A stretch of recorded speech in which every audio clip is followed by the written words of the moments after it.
አሰላሙ አሌይኩም ወረህመቱላሂ ወበረካቱ። እንዲሁም ክርስቲያን ወገኖች ሰላም ብያለሁኝ።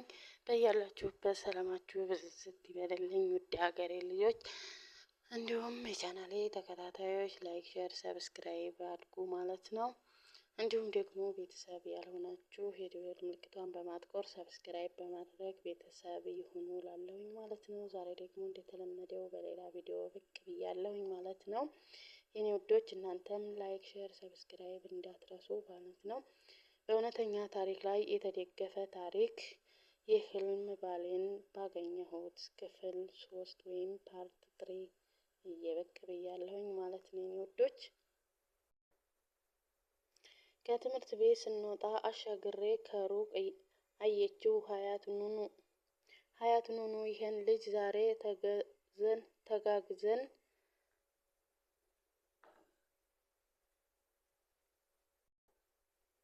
ከትምህርት ቤት ስንወጣ አሻግረን ከሩቅ አየችው ሀያት ኑኑ ይሄንን ልጅ ዛሬ ተጋግዘን ካልመታን ጓደኞቼ አይደላችሁም አለችኝ ቆጣ ኮስተር ብላ። አሻግሬ ማለት ጤንነቱ የተቃወሰ ነው ጤነኛ ነው ብሎ ለማለት እንዳንችል ብዙ የእብድ ስራዎች ባለቤት ነው። ታዲያ ይህ ልጅ ሀያትን ወደድኩ ብሎ ወሬው ተናፈሰ። ሰው ጆሮ ደርሶ ሀያትን መሳቂያ ማሳለቂያ አደረጓት። በዚህም ስለተናደደች ልትቀጣው ወስና እርዳታ ጠየቀችን። እንቢ ማለት አንችልም። ጥያቄዋ ድንገታዊ ሆኖ አስደንግጦናል። ግን እንዳልሽ ብለን ተከተልናት። እኔ በጣም ፈርቻለሁ። ዛሬ ስትደበደቢ ዋ ብሎኛል ጠዋት አባቴ፣ አሁን ደግሞ ይሄ እያልኩኝ በውስጤ ልቤ እየቀረ እግሬ ተገትቶ አጠገቡ ደረሰ። ማን ይሆን የመጀመሪያ ጥፊ ቀማሽ? ፊት ለፊት ቆመን። ሀዩ ንግግሯን ጀመረች። ተናዳ ስለተማረረችበት ንግግሯ ጠጠር ያለ ነበር። ካሁን በኋላ ስሜን ብታነሳ እገልሃለሁ። አይኑ ውስጥ ልትገባ ምንም አልቀራትም። በዚህ ጊዜ አሻግሬ ማልቀስ ጀመረ። ሁላችንም እርስ በርስ ተያየን። ከደቂቃ በፊት በርቺ ልቤ ሲመታላት የነበረው ልጅ አሁን እሺ ምንም አላወራም፣ አሁን ግን ምንም አታረጊኝ ብሎ ልመና ወደቀ። ሀዩም ለዛሬ አልፍሃለሁ፣ ሁለተኛ ወሬ ብሰማ ግን አላዝንልህም፣ አሁን ሂድ ብላ አባረረችው። ከሄደ በኋላ ሳቄን ለቀኩት። ሁኔታው ሁላችንንም አሳቀን። አሁን ሀዩ እፎይ አለች። የግማሽ ሴሚስተር ፈተና ደርሷል። አራታችንም ላይብረሪ ተገኝተናል። ነቢ በትምህርቷ አትደራደርም፣ ጎበዝ ተማሪ ነች። ኢክሩም ለራሷ አታንስም፣ ከሰው አትጠብቅም። እንደ ነቢያት ባትሆንም ጎበዝ ነች።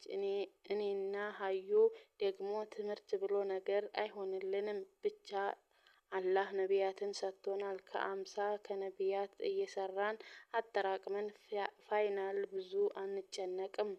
አሁን ማንበብ መልመድ አለባችሁ። ቀጣይ ወደ ዩኒቨርሲቲ ነው። ስለዚህ አሁን ተለማመዱ ብላ ተቆጣችን። ግን ማንበብ አለመደብኝ ነገር ጨነቀኝ። ተቆናጠነጥኩ። እናንተ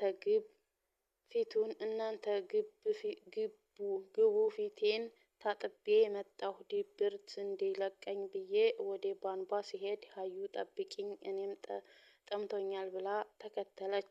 ኢክሩ ነገሩ ገብቷት ሳቀችብን። ነቢ ግን ተቆጣች። አዎ ቀልዱ ዋጋ የምትከፍሉበት ቀን ቅርብ ነው ብላ ተያይዘው ኢክራም ጋር ገቡ። እኔና ሀዩ ውጭ ቁጭ ብለን የቆጥ የባጡን ስናወራ ቆየንና በመሃል ረህማ እኮ ባሏ ጋር ተጣላች አለችኝ። ረህማ ማለት የሀዩ አክስት ነች። ምነው ምን ሆኑ አሉ። ሁለተኛ ሚስት አግብቶ ምን አይነት ሰው ነው ግን? ከሷ ምን ጎድሎ ነው ሄዶ ሲጀመር እኮ አትመጥነውም። ያችን የመሰለች ቆንጆ ሚስቱን ትቶ ሌላ አማራው። አይ ወንዶች እንዴ! እሷ እንኳን ያችን ያክል አልተናደደችም። የተገባባት ምን አናደደሽ?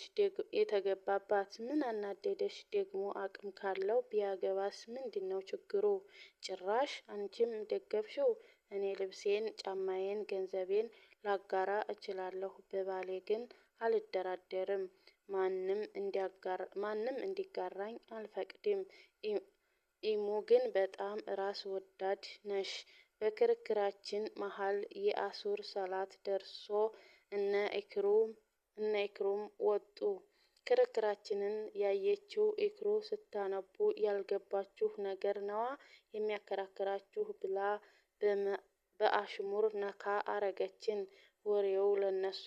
ወሬውን ለነሱ ነገርናቸው። ነቢም በዛ ላይ አስተያየቷን ሰጠች። በእርግጥ አላህ ፈቅዶለታል። ፍትሃዊ መሆን ከቻለ ቢያገባ ችግር የለውም። ግን በዚህን ጊዜ ፍላጎት እንጂ አቅሙ ያለው የለም።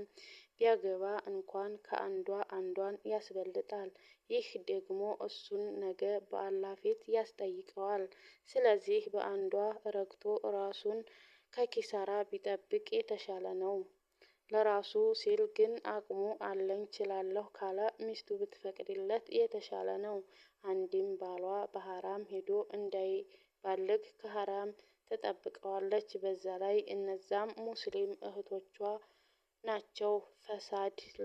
ፈሳድ ላይ ሳይወድቁ በሀላል እሷ እየኖረች ያለችውን ህይወት እነሱም እንዲኖሩ ብትፈቅድ እንደኔ በሀሳብና በእምነት ጥሩ ነው ባይነኝ ብላ ንግግሯን ጨረሰች።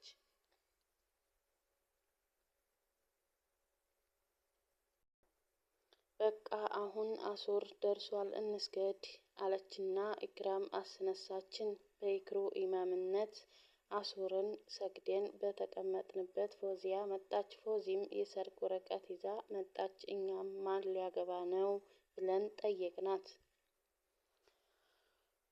እና የኔ ውዶች ላይክ፣ ሼር፣ ሰብስክራይብ እያደረጋችሁ አበረታቱኝ ማለት ነው። የኔ ውዶች የምታበረታቱኝ ደግሞ ከልብ አመሰግናለሁኝ ማለት ነው። እና ዛሬ ደግሞ የዛሬውን ቪዲዮዬን በዚያ አጠናቅቄያለሁኝ። በቀጣይ ቪዲዮ እስከምንገናኝ በቀጣይ ክፍል ማለት ነው። እስከዛው አሰላሙ አሌይኩም ወረህመቱላሂ ወበረካቱ።